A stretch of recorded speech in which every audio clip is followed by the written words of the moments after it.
வரலாறு காணாத வீழ்ச்சியை சந்தித்தது டாலருக்கு நிகரான இந்திய ரூபாயின் மதிப்பு. சர்வதேச சந்தையில் கச்சா எண்ணெய் விலை கடுமையாக உயர்ந்து வரும் சூழலில் ரூபாயின் மதிப்பு 96 ரூபாய் 11 காசுகளாக வீழ்ச்சி.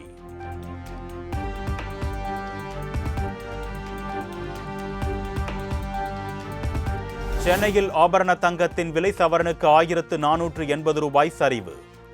ஒரு சவரன் தங்கம் 1,18,120 ரூபாய்க்கும் கிராம் ஒன்று 14,765 ரூபாய்க்கும் விற்பனை.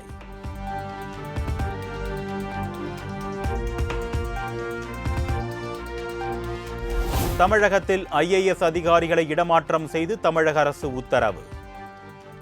தகவல் தொழில்நுட்பத்துறை செயலாளராக பிரதீப் யாதவ், கைத்தறி மற்றும் துணிநூல் துறை செயலாளராக வெங்கடேசன் IAS நியமனம்.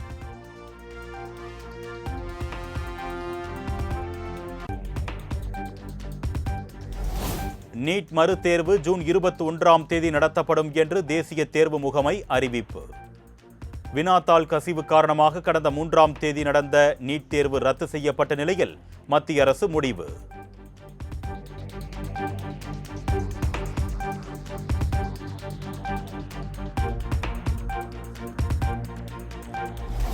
நீட் தேர்வு அடுத்த ஆண்டு முதல் ஆன்லைனில் நடத்தப்படும் என்று மத்திய கல்வி அமைச்சர் தர்மேந்திர பிரதான் அறிவிப்பு.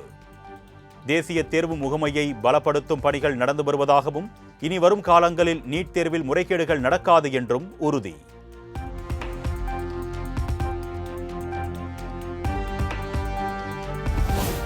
கடந்த 3ஆம் தேதி நடந்த நீட் தேர்வு ரத்து செய்யப்பட்ட நிலையில் மறு தேர்வு நடத்தும் முடிவை கைவிடுமாறு பிரதமர் மோடிக்கு மு.க. ஸ்டாலின் கடிதம். +2 மதிப்பெண்களின் அடிப்படையில் மருத்துவ படிப்புகளுக்கான இடங்களை மாநில அரசுகளே நிரப்பிக் கொள்ளும் வகையில் அவசர சட்டம் இயற்றுமாறும் கோரிக்கை.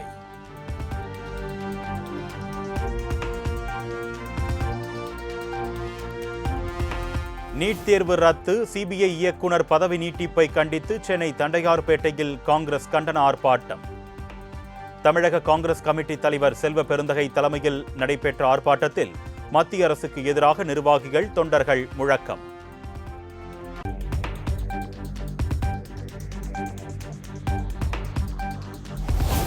நீட் தேர்வு வினாத்தாள்கள் வசதி படைத்தவர்களுக்கு விற்பனை செய்யப்படுவதாக செல்வ பெருந்தகை குற்றச்சாட்டு.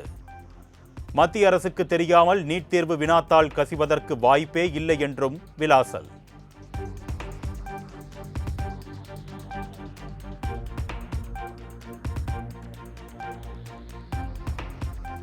குறுவை நெல் சாகுபடி மற்றும் முக்கிய அணைகளின் நீர் இருப்பு குறித்து முதலமைச்சர் விஜய் ஆலோசனை.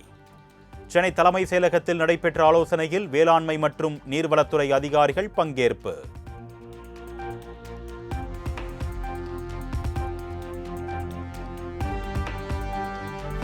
பரந்தூர் விமான நிலைய திட்டத்தில் தற்போதைய நிலையை தொடர வேண்டும் என்று அதிகாரிகளுக்கு முதலமைச்சர் விஜய் அறிவுறுத்தியதாக தகவல். தமிழக அரசு விரைவில் ஆய்வுக் கூட்டம் நடத்தி இறுதி முடிவெடுக்கப்படலாம் எனவும் தகவல்.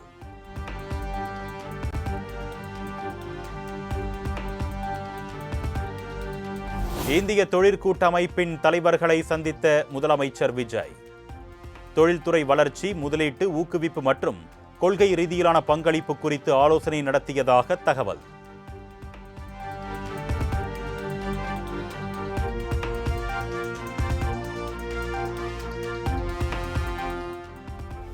குறுவை சாகுபடிக்காக மேட்டூர் அணை ஜூன் 12ஆம் தேதி திறக்கப்படும் நிலையில் நீர்வளத்துறை மற்றும் வேளாண்மைத்துறை அதிகாரிகளுடன் முதலமைச்சர் விஜய் ஆலோசனை. காவிரி மேலாண்மை ஆணைய கூட்டம் டெல்லியில் நடக்கும் நிலையில் அதிகாரிகளிடம் விவரங்களை கேட்டறிந்த முதலமைச்சர் விஜய்.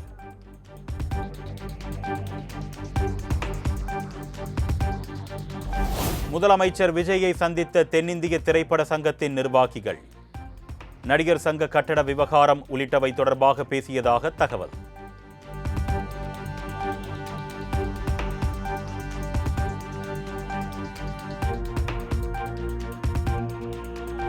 மே மாதத்திற்கான மகளிர் உரிமை தொகை 1000 ரூபாய் பெண்களின் வங்கிக் கணக்குகளில் வரவு வைப்பு. உரிமை தொகையை நிறுத்தக்கூடாது என்று எதிர்க்கட்சிகளின் வலியுறுத்தலின் பேரில் பணம் வரவு வைக்கப்பட்டதால் பெண்கள் மகிழ்ச்சி.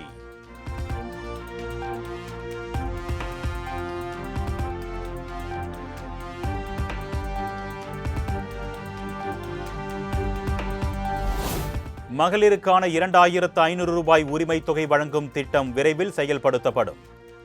முந்தைய அரசு விட்டுச் சென்ற 10 லட்சம் கோடி கடன் தொடர்பான ஆய்வுக்கு பிறகு நடைமுறைப்படுத்தப்படும் என்றும் அமைச்சர் கீர்த்தனா தகவல்.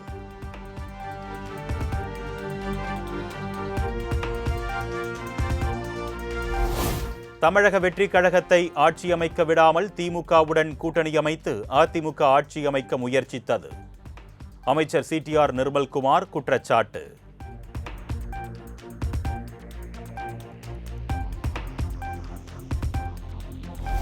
தேர்தலில் தோல்வியடைந்தது குறித்து கள ஆய்வு செய்து அறிக்கை சமர்ப்பிக்க 36 பேர் கொண்ட குழுவை அமைத்துள்ளது திமுக. தொகுதி வாரியாக சுற்றுப்பயணம் மேற்கொண்டு தயார் செய்யும் அறிக்கையை ஜூன் 5ஆம் தேதிக்குள் சமர்ப்பிக்குமாறு திமுக தலைமை உத்தரவு.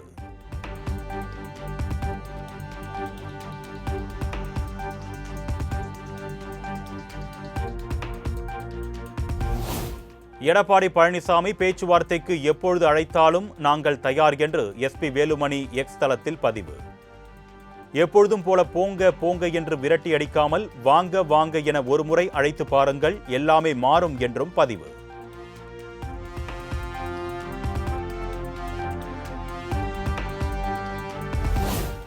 சட்டப்பேரவையில் இருக்கையை முடிவு செய்வது தொடர்பாக சபாநாயகருடன் ஆலோசனை மேற்கொண்டோம்.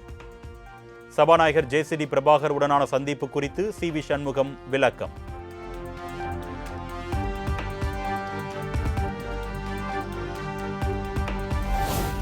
அதிமுக கொறடா நியமனம் தொடர்பாக இரு தரப்பினர் அளித்த மனுக்களும் பரிசீலனையில் இருப்பதாக சபாநாயகர் JCD பிரபாகர் விளக்கம்.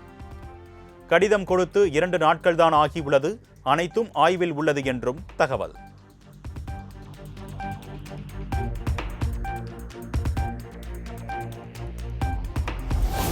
வேறு வழியின்றி தவேக ஆட்சிக்கு ஆதரவளித்ததாக அதிமுக முன்னாள் அமைச்சர் KC வீரமணி பேட்டி. திமுகவுடன் கூட்டணி என நெருப்பில் குதிக்க சொன்னார் எடப்பாடி பழனிசாமி என்றும் குற்றச்சாட்டு.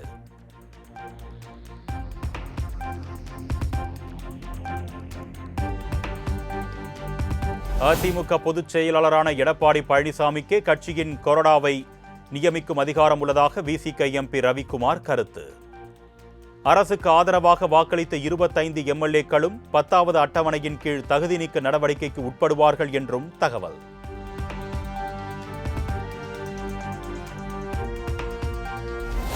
முன்னாள் பிரதமர் நரசிம்மராவ் மற்றும் பூட்டா சிங் ஆகியோர் மீது வழக்கு பதிவு செய்ததைப் போல முதலமைச்சர் விஜய் மீதும் CBI வழக்கு பதிவு செய்ய வாய்ப்பு. குதிரை பேரம் மூலம் நம்பிக்கை வாக்கெடுப்பு நடத்தியதாக குற்றம் சாட்டப்படும் நிலையில் இப்படி ஒரு நடவடிக்கை எடுக்கலாம் என்றும் அதிமுக MP இன்பதுரை அதிர்ச்சி தகவல்.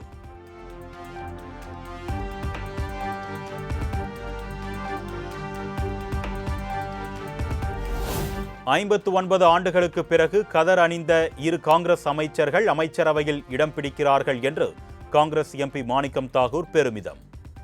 கூட்டணி கட்சிகளுக்கு அதிகாரத்தில் பங்கு என்ற வாக்குறுதியை தவேக தலைவரும் முதலமைச்சருமான விஜய் நிறைவேற்றியிருப்பதாக நெகிழ்ச்சி பதிவு.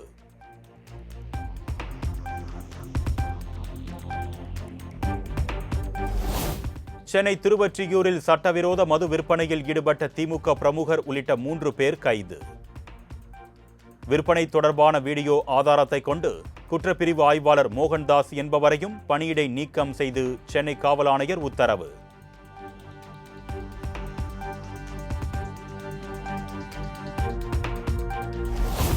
சென்னை சோழிங்கநல்லூரில் செயல்பட்டு வரும் பிரபல IT நிறுவனத்தில் பெரும் தீ.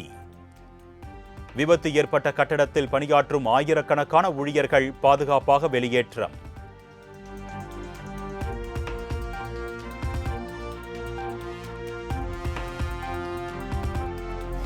அந்தமான் கடல் பகுதிகளில் அடுத்த 24 மணி நேரத்தில் தென்மேற்கு பருவமழை தொடங்கும் என்று வானிலை ஆய்வு மையம் கணிப்பு.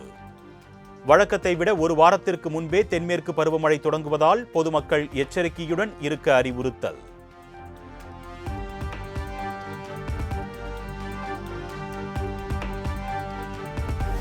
சூரிய மின்சக்தி ஒப்பந்தங்களுக்காக கௌதம் அதானி 2450 கோடி ரூபாய் லஞ்சம் கொடுத்ததாக தொடரப்பட்ட வழக்கு. ஜோ பைடன் அரசு தொடர்ந்த மோசடி வழக்கை கைவிட அமெரிக்க அதிபர் ட்ரம்ப் அரசு முடிவெடுத்திருப்பதாக தகவல்.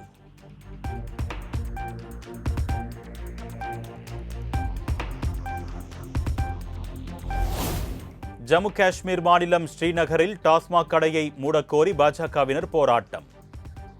கைகளில் பதாகைகளுடன் போராட்டத்தில் ஈடுபட்டவர்களுக்கும் போலீசாருக்கும் இடையே தள்ளுமுள்ளு ஏற்பட்டதால் பரபரப்பு.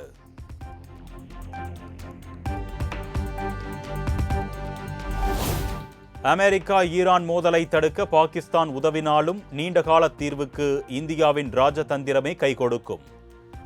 அமைதி பேச்சுவார்த்தையை பிரதமர் மோடி முன்னெடுக்க வேண்டும் என்றும் ரஷ்ய வெளியுறவுத்துறை அமைச்சர் லாவ்ரோவ் வேண்டுகோள்.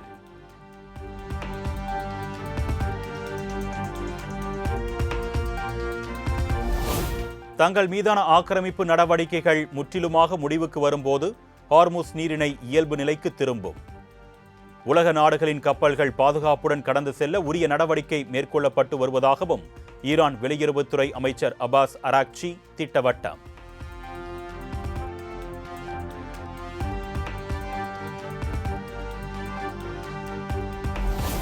அணுசக்தி விவகாரத்தில் ராணுவ நடவடிக்கைகளின் மூலம் தீர்வு காண முடியும் என்பது சாத்தியம் இல்லாத ஒன்று. அமெரிக்கா தங்களை நம்பினால் மட்டுமே பிரச்சினைக்கு தீர்வு கிடைக்கும் என்றும் ஈரான் திட்டவட்டம்.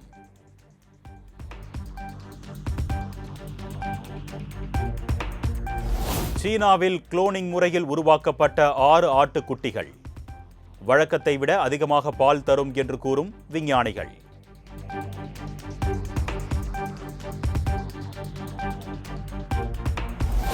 சூர்யா நடிப்பில் உருவான கருப்பு திரைப்படம் தமிழகம் முழுவதும் உள்ள திரையரங்குகளில் வெளியானது. தியேட்டர் முன்பு சூர்யாவின் ரசிகர்கள் கருப்புசாமி வேடமணிந்து உற்சாக கொண்டாட்டம்.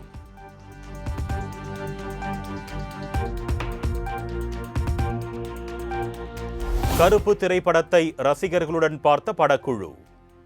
இயக்குனர் RJ பாலாஜி கொடுத்த ரியாக்ஷன் இணையத்தில் வைரல்.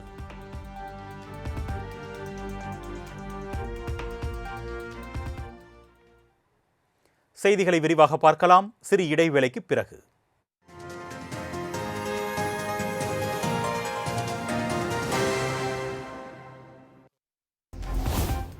வாகன போக்குவரத்தை குறைக்கும் வகையில் திங்கள் மற்றும் வெள்ளிக்கிழமைகளில் ஆன்லைன் மூலம் மட்டுமே விசாரணை நடைபெறும்.